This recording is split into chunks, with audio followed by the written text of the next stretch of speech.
Hey, Interweb. It's Mark Barsati. I'm back again with one of my favorite writers, science fiction writer Paul DiFilippo. So we'll get right to the chat that took place last November. I was gonna bring this up anyway, but go ahead and give a proper shout out to your better half. How long have you and Deborah been together? Well, yeah, Deborah, she retains her given last name, Newton, Deborah Right. Newton. She never switched over. And so she grew up south of Providence. I grew up north of Providence. And then we collided in Providence when we both attended Rhode Island College. And that was we met in 76. She was 21, I was 20. She was the seductive older woman, at that advanced age. And Gosh, you've got coming up on 50 years. Yeah, it is. It's going to be 50 years. It's totally hard to believe, and I think I sent you some of the pictures for use in the podcast when we were younger, and it's we're showing our age, but still youthful, I think, and just very enamored of each other and happy that we've been on this journey together, and and what we did was, so we hooked up in college, and then she graduated with a degree in English, and she entered a really crummy job market. She couldn't get anywhere. She only did like the Rhode Island, Massachusetts circle of jobs. She wasn't willing to like move to New York or anything, but within that fairly large circle, two fairly sizable metropolitan areas, she could not find anybody looking for, people who had specialized in Byronic poetry or whatever. So when she graduated, I was a year behind her because of our age differences. Right. And I said, screw this, I'm not gonna hurry to graduate and enter the same crummy job market. So I switched to part-time. I was like Zonker Harris in Doonesbury. Instead of my last year of college taking 2 semesters, I dawdled along. Stretched it out. Yeah, I dawdled along for maybe like another 5 semesters at just taking a few credits here and there. And I had an on-campus job, which was enough to sustain me, believe it or not. It was any listeners to this who are not of a certain generation are going to, think that what I'm about to retail here is the most bizarre kind of malarkey or fantasy. The goggle. I think I know where you're going. The goggle of disbelief. Yes. So I worked at the Rhode Island College Writing Center, helping people with their essays, teaching grammar and good stuff like that, feeling useful. And my rent, I rented a single room in a boarding house. I didn't live on campus because I was a senior then. So I rented a single room in a boarding house, and the rent was something like $75 a month, $100 a month, in that ballpark. And my beloved grandmother was in the habit of arriving every week and dumping like a load of groceries in my lap, so I didn't have to buy all that much food, and I'd eat some meals on campus, and they were cheap and stuff. Right. And I had no car, I had no car. Cell phones hadn't been invented yet. So anyway, my pay, whatever it was, some minuscule minimum wage pay at the writing center, paid for every bit of my living expenses. I could pay for my few credits per semester. I could pay for my rent.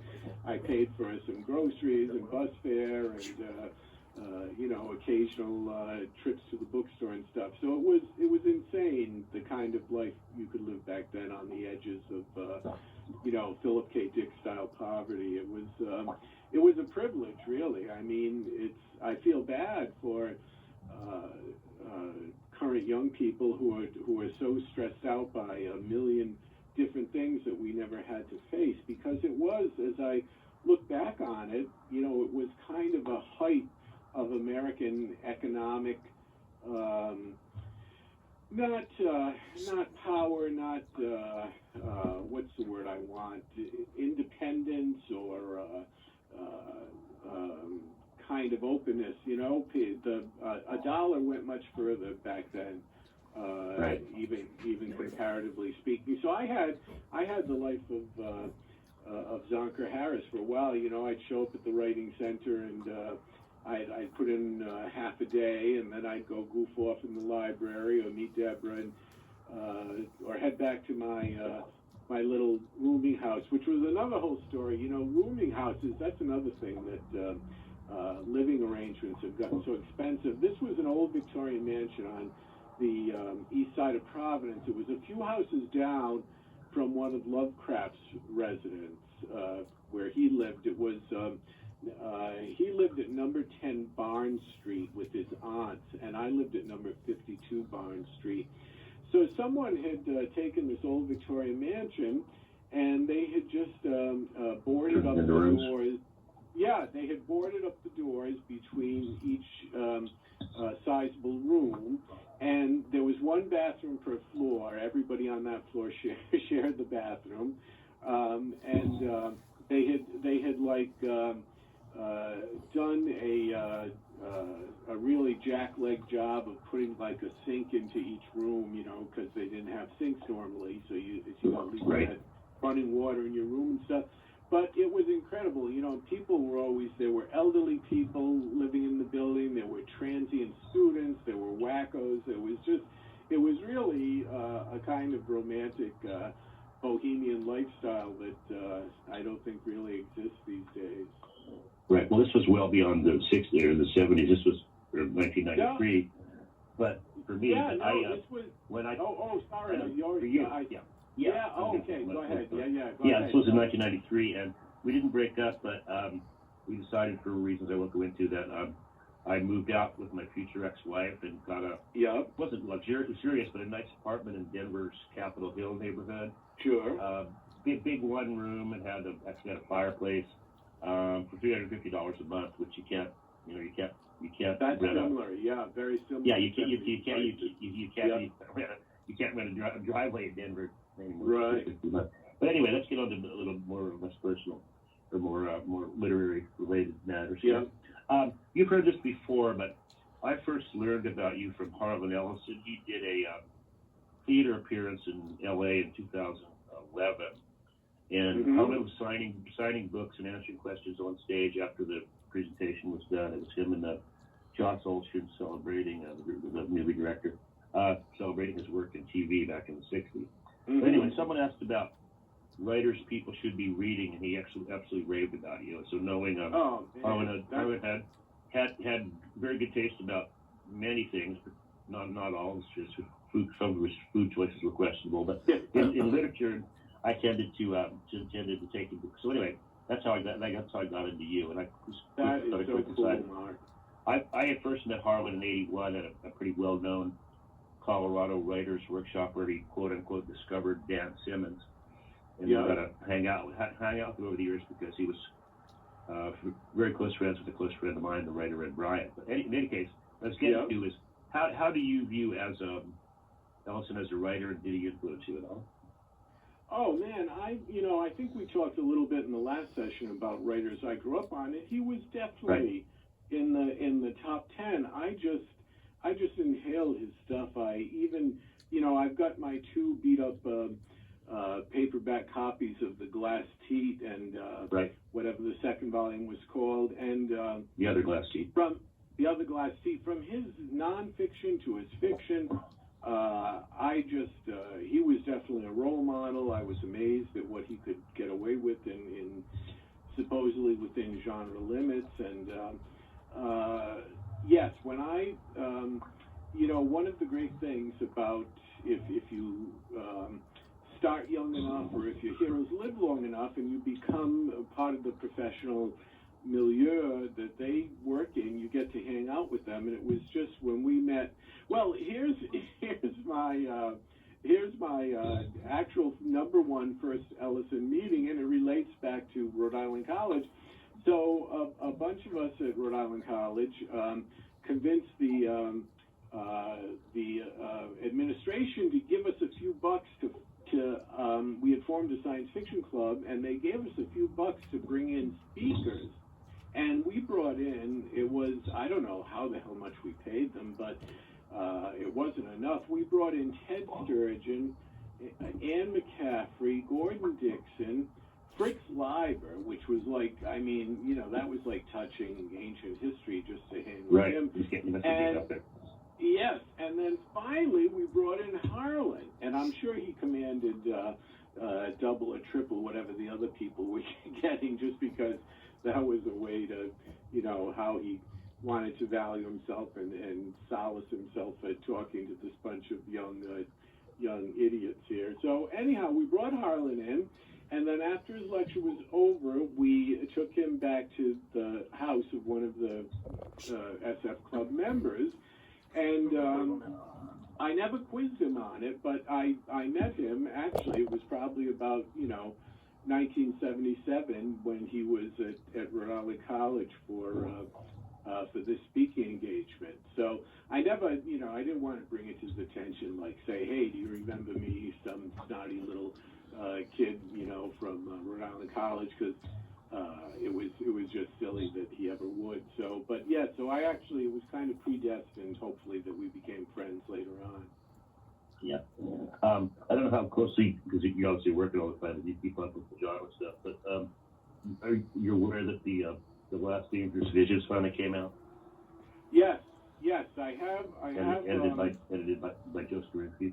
Yes, so the publisher sent me an ebook copy, which I haven't even cracked yet, but that's not very satisfying me. I still have to purchase my hardcover, and you know, I have mixed feelings about it. I mean, everybody is saying mostly the same thing. It could be a very good, valuable anthology, but it's only a fraction of what Harlan envisioned. You know, it eliminates so much, so many of the stories. In fact, it probably eliminates the vast majority of what he purchased and wanted to include. I think there's only something like, I don't know, 10, 12, 15 of the original manuscripts that he bought, and meanwhile he had, you know, a stack of like 100 stories that he wanted to publish. Right, or more. So yeah, so you know, I'm excited to read it. I haven't had a chance yet, but it's not the dream come true of seeing his original vision. Right. Well, two things. You're absolutely correct. But two things I'll say to that. Obviously, it's the best we're going to get anymore. Yeah. And the thing that delighted me was there was of course, an unpublished, and of course, a lot of reasons. As I'm sure you know, that a lot of the original stories didn't appear. Was over the years people wanted the rights back, and of course, he gave them the rights back. Right. And they were published elsewhere. But there was an unpublished Ed Bryant story in there. Wow. And as a friend of Ed, I really enjoyed this. It's the one story in the book that actually has an introduction by Harlan. Oh, so cool! The only one of them. Yep. The only one in the entire book. I'm about 2/3 of the way through it. And obviously, even if, I mean, not only is it the original, not only not the original vision, but obviously couldn't possibly have the sort of the genre-shaking impact that the original Dangerous Visions and then again Dangerous Visions 72 had, because obviously we're half a century beyond that. Sure. But I'm glad it exists. You know, again, better the version we had than not to exist at all. Yes, that's very true. Changing gears here, off the top of your head, we won't hold to the joy.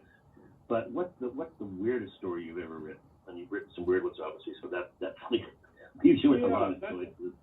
Yeah, that's an excellent question. All right.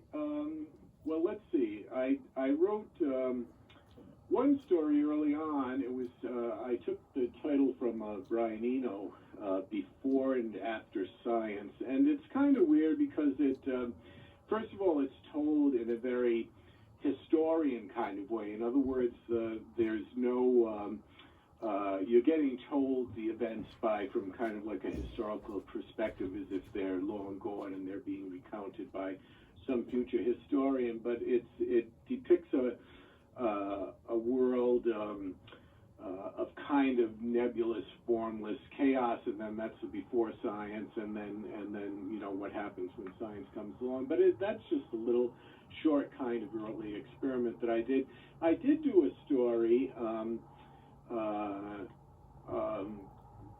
fairly recently, which is probably 10 years ago, but it's called The Trial of Creation, The Trail of the Creator, and it's all about scientists discover something about the nature of the universe. That this kind of botched, failed universe that we live in is definitely the fault of one particular entity that caused it. And so this band of ragtag, I don't think there's any humans among them. They're all kind of aliens. Set out to try to track down the creator and kill him, for this. This abomination that he's inflicted on us and stuff. So that's a pretty weird story, and I don't know what the exact weirdest would be. Everyone's mileage might vary depending on what you consider the parameters of normality, maybe. But I try. I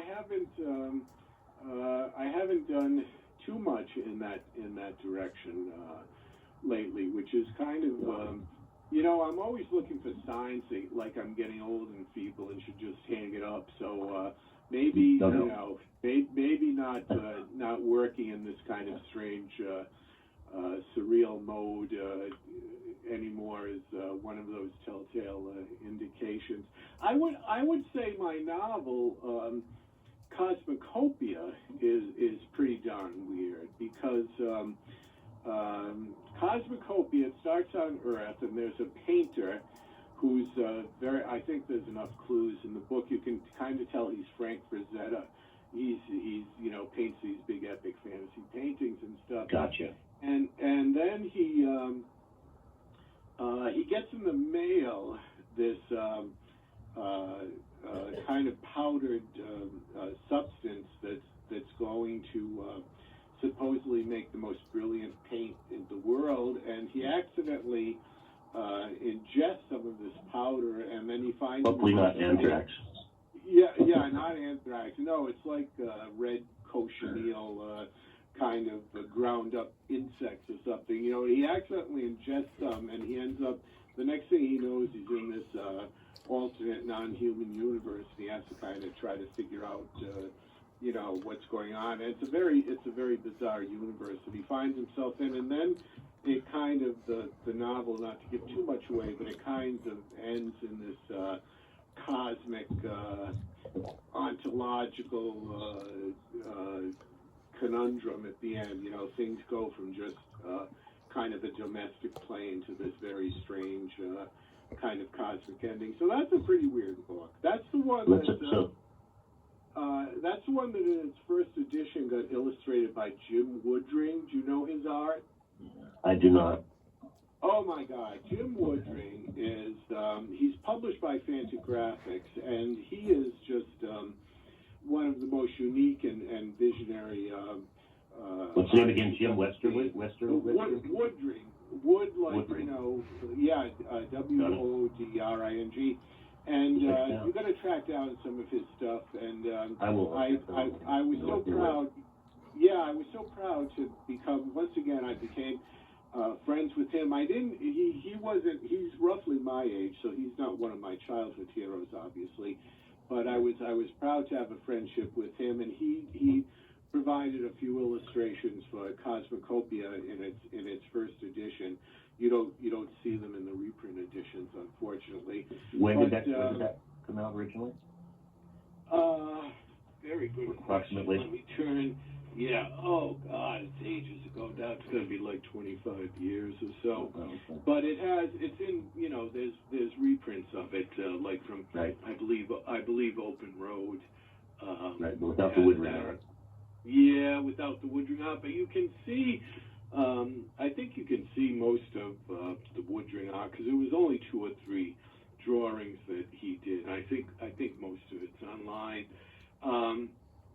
But he's just incredible. He has like this most bizarre vision. Oh my God, am I getting stinking old? Cosmocopia came out in 2008, 26 years ago.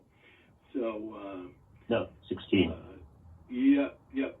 So, 16 years. You're not a decade. You're a decade. 16 years ago. 16 years ago. Oh my God. Right. You another decade of life there. Yeah. Oh my God. I was thinking I was ready to dig my cane out of the closet and start hobbling around. Yeah. 16 so years ago. Yeah. It's bad enough that it's not 26. Yeah. Without giving anything away, are there any? And weird might be the wrong word here, but or maybe it's the unique ideas that you have that you yet to write? Well, you are so telepathic there. I was going to do my friend Dan Steffen, who's a great artist on his own, but he's also like a major old-time fan. He's published many fanzines, and he and I go way back. And he said, "Listen, I don't do fanzines much anymore. I'm going to do one soon. And could you write something for it?" So I was thinking, what the heck could I write? And I said, well, let me steal an idea from a genius. And I took an idea from Alfred Bester. There's a collection, an early anthology from maybe the early 60s, late 50s, and it's called My Favorite Science Fiction Story. And so, Lester Del Rey says, here's my favorite, and then they print it, and Asimov says, here's my favorite. So they went to Bester, what's your favorite science fiction story that you ever wrote? And he said, all my favorite stories are the ones that I have never written because they are pure and uncontaminated. They just exist as visions. So for his entry in that volume, he listed several little synopses of stories that he always wanted to write. And you grabbed one of them. Yeah, well, no, I'm gonna do the same thing for Dan Steffen. I'm going to say here, I'm gonna dig out all my notebooks over the years because I keep pretty extensive notebooks, and I'm gonna say on March 13th, 1995, I thought I would write a story about intelligent vegetables or something. I'll see what some kind of weird ideas are that I once had in the past that never came to fruition. So so I think there's a bunch of story ideas still lingering in my notebooks that one day I might get a chance to do them. But I wanted to do I like many people, I've got novels at the back of my head that might come to exist or might not. I actually wrote 2 chapters which appeared online at Rudy Rucker's blog. So these 2 chapters are all that exist of a book called Up Around the Bend from the Creedence song. And that Creedence song, just like I could put it on infinite repeat, for 24 hours. I just love that song so much. And to me, it's very, it speaks of that hippie ethos of fleeing civilization and what kind of new civilization we're going to create. Right. So, but my take on that, and you can see it in these 2 chapters, is that the Earth has gone through a kind of paradigm shift where the laws of physics have changed, and the story was going to be about people, kind of these hippies navigating their way through this weird near future Earth where the actual physical laws of nature were totally different. So I got 2 chapters into that, and then I think I showed them to my agent, and he said, you know what, this is not going to sell. You will never sell this. And that kind of took the wind out of my sails, and I said, well, I'll put it aside. I'll put this project aside until I'm rich and famous like Stephen King, and they have to buy, anything. I hand it to them. So, right. Put your name on it. Right. So speaking of Rudy, I'm sorry, go ahead. Yeah. So I was just going to say that's a very weird book because it was going to also involve aliens and ancient. There's an ancient philosopher whose name I'm blanking on now, like a guy from the 1600s or whatever, 1500s, and he had some really weird things about civilizations under the earth, like hollow earth type stuff. And Right. so I was going to Sure. try to work him into it too. It was going to be a very ambitious novel, but unfortunately it just kind of exists in embryo right now. Oh, a couple quick things, just as a side. So let's give Rudy a plug. What's the name of his blog? Do you know offhand? Well, what happened was Rudy had stories that he thought were pretty weird, and he thought they were pretty good, so this ties in with our weirdness theme, and he couldn't get anyone to buy them. So he said, screw it, I'm going to do, he still has a daily blog where he annotates, like all of us, his daily doings and his literary projects and stuff. But this was actually a separate URL, and he called his, it was a magazine, and except there was no money involved, and he provided all the artwork and stuff, to keep costs down. But the magazine was called Flurb, F-L-U-R-B, and let me see if the Flurb website still exists. It might not, the URL might not even be up there anymore. But so he stuck up one of his stories, and then he actually got, because there were other people who had weird stories that nobody would publish. He got friends to contribute, really big name writers. Okay, I'm looking now. Flurb apparently exists as as like a branch of his homepage, because I just went to it. So folks should look for Rudy Rucker's homepage, and like for instance, okay, so apparently he got up to issue 13. That's what I'm looking at now. But folks will recognize a lot of names on this table of contents. Is Madeline Ashby, who publishes, I think she just had a new book come out. Ian Watson, the famous British science fiction writer, he's got a piece here. Leslie Watt, W-H-A-T, I know that person has had dozens of stories out. So in any case, Rudy said, damn it, if I can't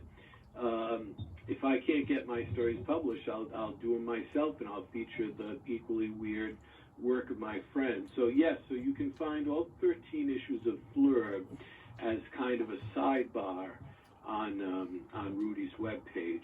Let me see what it is. It's rudyrucker.com/Flurb, F-L-U-R-B. Right, and it's just R-U-D-Y-R-U-C-K-E-R, correct? Yep. Okay. You mentioned rock So music. that- in the so- Yeah, no, so sorry, that's the kind of, I was just going to say, that's the kind of thing I admire about Rudy, is that he is just he doesn't let anything stop him. He's just a go-ahead kind of guy, and if he's not going to get where he's going one way, he'll think up a great alternate route. Yeah.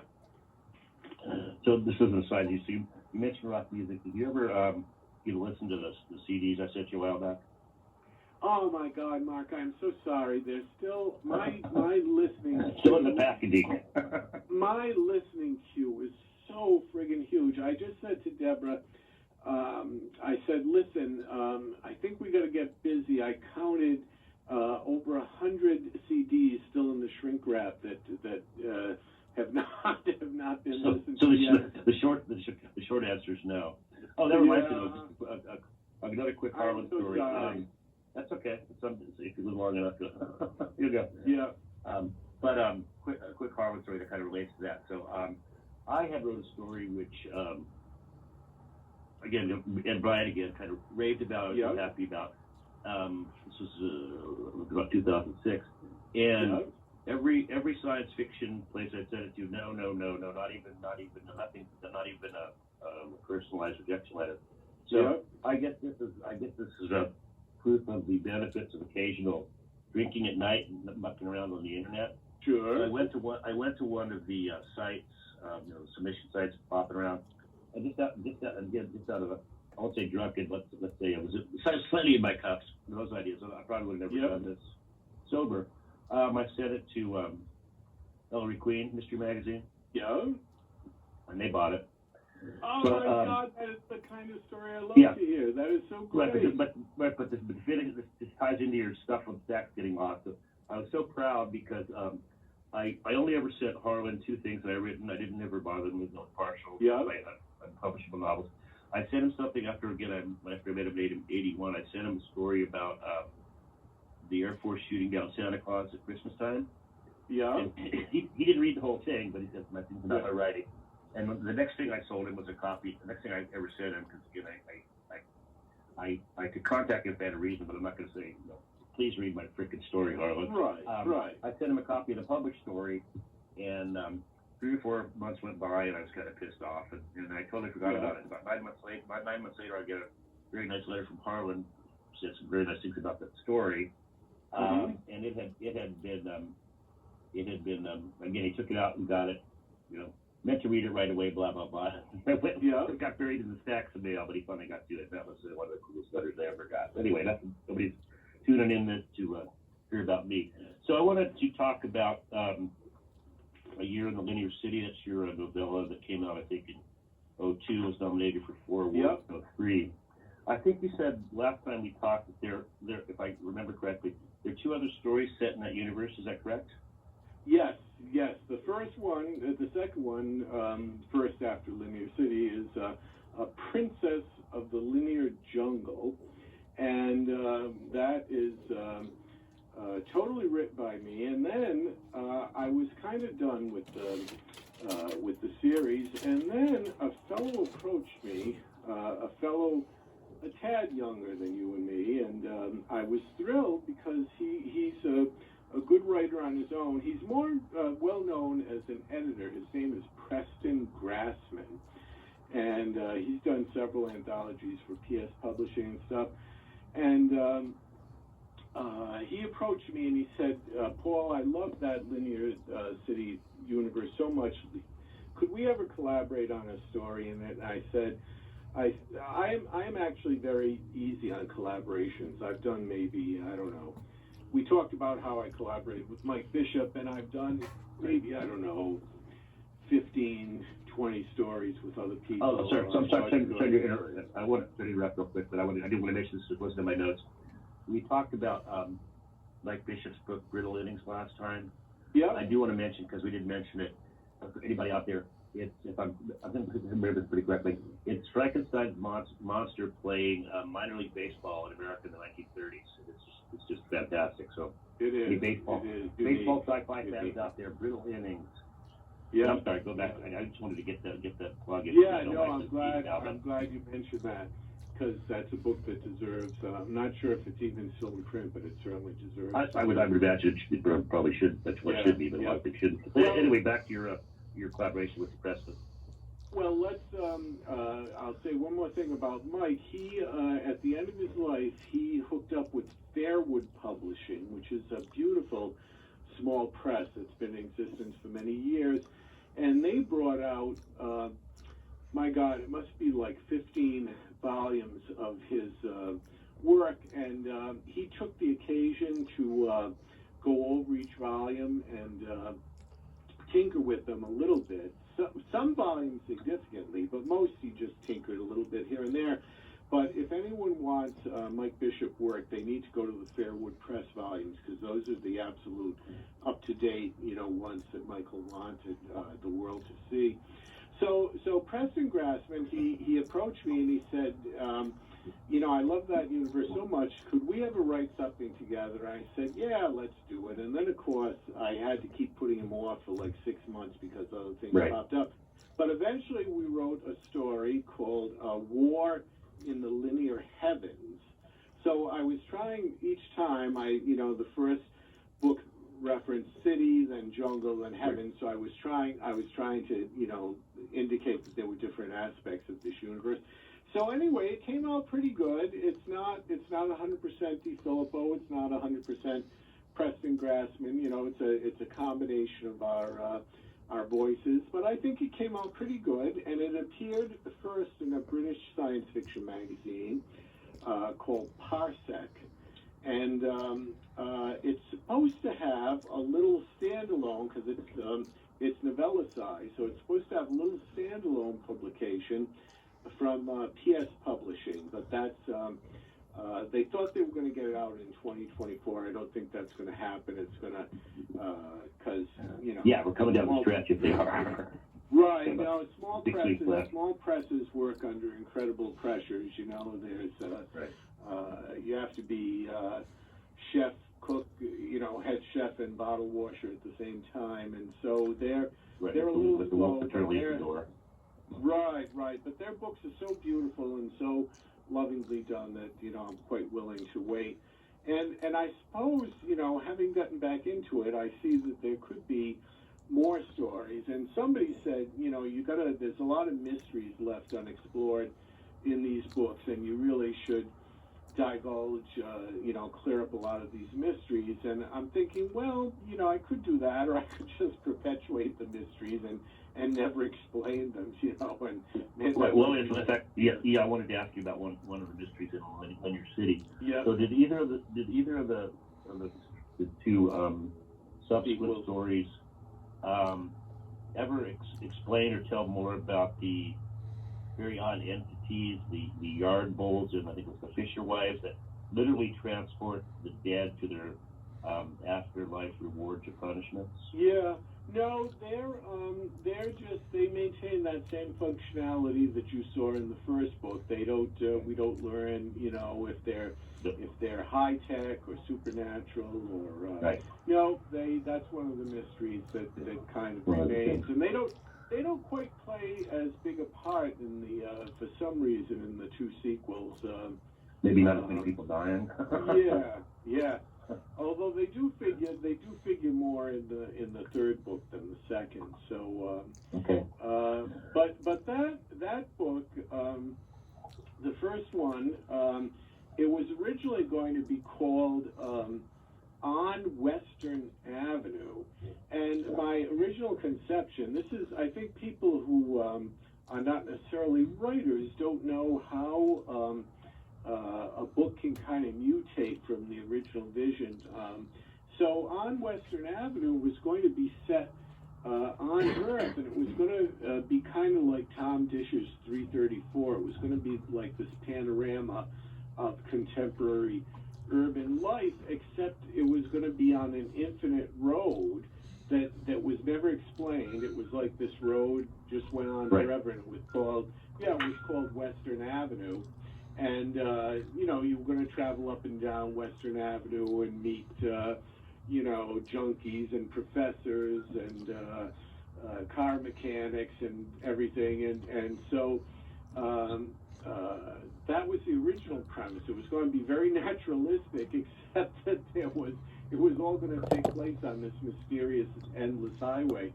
And then from there I said, you know, it kind of mutated to, let's make it kind of a totally alternate world, not alternate in the sense of alternate history, but a parallel universe, and things will be a little more fantastical, but at the same time there will be kind of a naturalistic element, that there'll be newspapers and heroin addicts. In fact, and other that kind of leads to my next question, which was without if you remove some of the if you read past some of the metaphysical weirdness, Linear Cities in many ways is a very large collection of very real world three-dimensional people.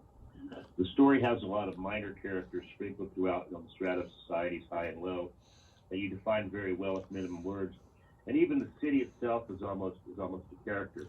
You had mentioned last time we talked of liking Dickens a lot. Did I detect some of that Dickens influence as far as sort of crafting a picture of society and looking at Soto when you were writing that? Yes, very astute, Mark. You know, that you can see now, though, that was a hangover from my first conception. I wanted to do something kind of naturalistic, something. Another writer I discovered in college and came to love, that I don't think we mention at all was Thomas Wolfe, not the '60s guy, but the original. Right. Tom Wolfe. You can't go home again. Guy. Right. Right. So anyone familiar with Thomas Wolfe, his works will know that he had this. He was kind of Dickens for the 20th century. You know, he could create these great characters, large and small, and the kind of socioeconomic cement that held them all together was very minutely described, and so he was kind of in my mind as I was writing Linear C too, because he was a role model for that kind of stuff too. Yeah, I loved Wolf a lot in my younger days. I still like him, but I actually was to the point of several friends, and I think my nephew one time, I inflicted on them reading pages long sections. Yes. Can't go home again. I kind of got over that. Great. You gotta read. There's a great Howard Waldrop story where it is an alternate history, and Thomas Wolfe doesn't die young. He persists, in his life, and it's a kind of a little adventure that he has in the years subsequent to what would have been his real world death. So Howard did a great job with everything. Do you know the name of the story? I think it's called "You Can Go Home Again." You Can Go Home Again. Let me double check on that while we talk. Okay. And in fact, there's a big new volume, kind of a best of Waldrop, coming out pretty soon, and it's included in that. Okay. Maxwell Perkins was Wolf's editor, right? Yes, absolutely. And Bradbury, of course, was a stone cold Thomas Wolfe fan. You can see it. You can see a more outright influence of Wolfe in his earlier stories, and until he developed his own particular voice, he was a big fan of Wolfe. So let me see. I couldn't find the story by title. I'm going to find it by looking up Howard Waldrop's entire oeuvre here. Okay. I'll tell you what. We're almost at the 15-minute mark. So like I said, it's have to be able to fill in CDs. So let's break there. I'll call you right back. You can have the name, and we'll do part two. Okay, sounds good. Take care. I'll talk to you in a couple minutes. Bye.